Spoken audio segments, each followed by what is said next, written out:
Hello everyone, welcome to How to Solver. Today in this video, I'm gonna show you how to hide your apps in your Android phone.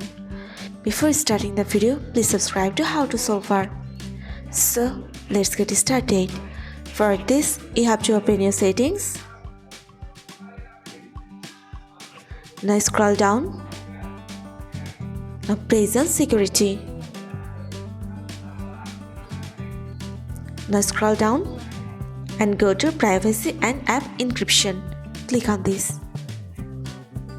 Now press your password. Now go to app hiding. If you want to hide your app from your Android phone, you just have to enable your app.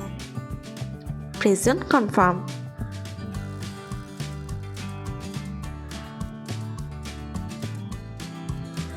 That's it.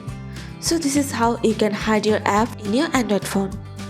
So guys, that's it. You can do this. I think this video is very helpful to you.